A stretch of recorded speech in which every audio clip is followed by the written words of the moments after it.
Em 1988 foi promulgada uma nova Constituição no Brasil, que ficou conhecida como a Constituição Cidadã. Como ela foi feita e qual a razão de uma nova Constituição? Descubra essas e outras informações aqui neste vídeo. Agora vamos voltar para a década de 1980 para entender como surgiu a Constituição de 1988. O país estava saindo de 21 anos de ditadura militar. Um período de mudanças políticas e sociais severas, refletido na Constituição de 1967, que ainda que tivesse poucas mudanças, afirmava tanto a concentração do poder de decisão no executivo, como também incorporou alguns dos atos institucionais feitos durante o regime militar. Assim, com a democracia restabelecida no país em 1985, sob o governo do presidente eleito através de eleições indiretas, José Sarney, foi promulgada no dia 5 de outubro de 1988 a Constituição da República Federativa do Brasil. Esta foi a 7ª Constituição do país desde a sua independência. Mas quem elaborou este documento? O documento foi elaborado pela Assembleia Nacional Constituinte, eleita democraticamente. Foi presidida por Ulisses Guimarães e o trabalho desta Constituinte se desenvolveu de fevereiro de 1987 a setembro de 1988. Vamos conhecer suas principais características. A nova Constituição consolidou diversas conquistas aos trabalhadores, como o seguro-desemprego, jornada semanal de 44 horas, licença maternidade de 120 dias e licença paternidade de 5 dias, direito à greve e à liberdade sindical. Outras conquistas foram alcançadas no campo dos direitos humanos. Foram fim da censura dos meios de comunicação, liberdade de expressão, direito das crianças e adolescentes, eleições diretas e universais com 2 turnos, a prática do racismo passou a ser crime inafiançável. Por isso mesmo ficou conhecida como Constituição Cidadã, porque fortaleceu a efetivação dos direitos fundamentais das pessoas, tanto os direitos civis e políticos como os direitos sociais. A Carta Magna de 1988 também determinou que os indígenas teriam a posse das terras que ocupavam, bem como aquelas que eles tradicionalmente ocupavam. Também garantiu a preservação dos seus costumes, línguas e tradições. Além disso, a Constituição também reconheceu o direito de posse às terras ocupadas por remanescentes de quilombos. Uma Constituição rege o ordenamento jurídico do país e estabelece regras que regulam e pacificam os conflitos de interesse dos grupos que integram uma sociedade. Mudanças no texto da Constituição estão previstas por lei e podem ser feitas através de emenda constitucional, mas com exceção das cláusulas pétreas. As que não podem ser alteradas são elas: o sistema federativo do Estado, o voto direto, secreto, universal e periódico, a separação dos poderes e os direitos e as garantias individuais. Após 25 anos em vigor, completados no dia 5 de outubro de 2013, a Constituição já recebeu 75 emendas constitucionais. Esta é a Constituição do Brasil de 1988. Redemocratização, federalismo, divisão dos poderes, direitos fundamentais. Constituição de 1988, primeira parte, aqui no História ao Quadrado.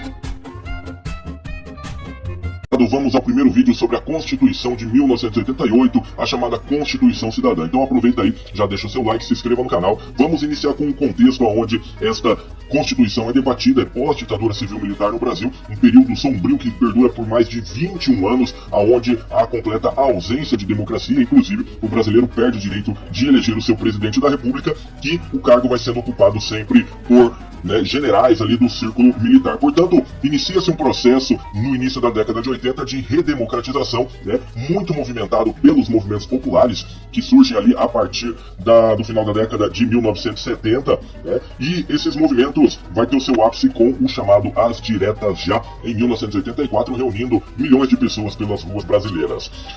Na presidência da República, nós vamos ter em 1985 o José Sarney, primeiro presidente civil desde 1964. Ele que na verdade era para ser o vice-presidente, né, foi eleito na chapa do Tancredo Neves, mas o Tancredo Neves acaba falecendo antes, né, de tomar posse. Portanto, José Sarney, o vice, assume a presidência da República e se instala então a Assembleia Constituinte, onde o Poder Legislativo, senadores e deputados se reúnem para debater um novo tempo no Brasil, né, e a nova Constituição de 1988.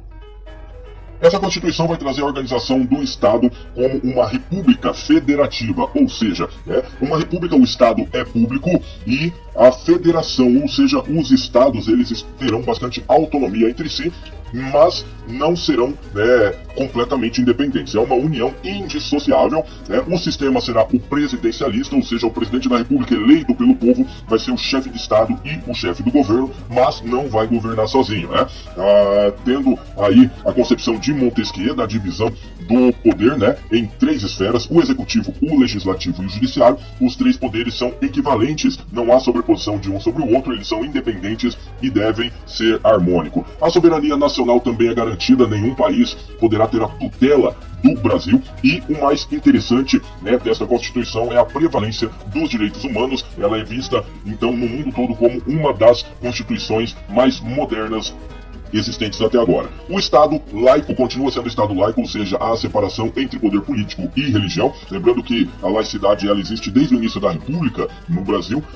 Vai haver também a instauração de uma democracia participativa. O que seria a democracia participativa? Além de votar, haveria outros mecanismos para o cidadão brasileiro discutir a política, e debater democraticamente. A primeira, logicamente, ferramenta seria o voto que passa a ser universal e secreto.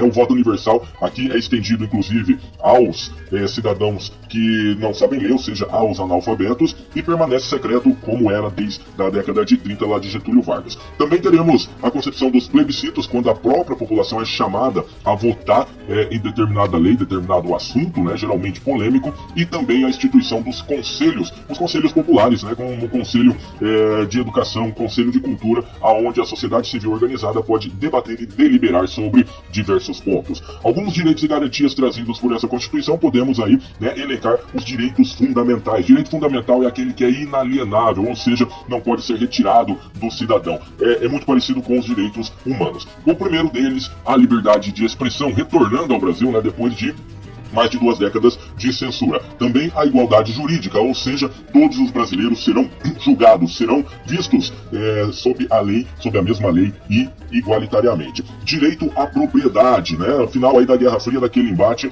o Brasil, dentro do bloco capitalista, logicamente vai garantir o direito à propriedade privada, mas com uma regulamentação, especialmente sobre a terra, com a ideia do valor social, a função social da terra. Também aqui o direito à moradia. Todo brasileiro deve ter garantido o seu direito à moradia, à habitação. Esse é um dos pontos trazidos pela nova Constituição.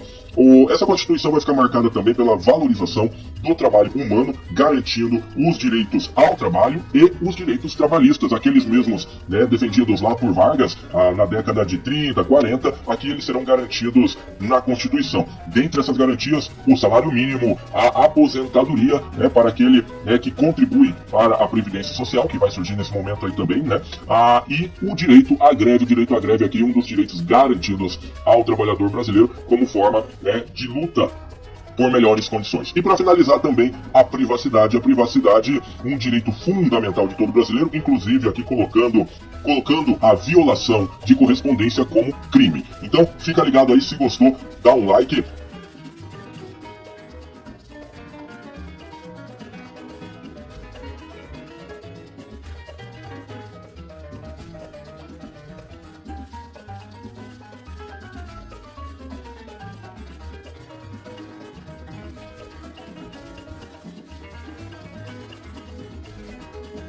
E aí, gostou do vídeo?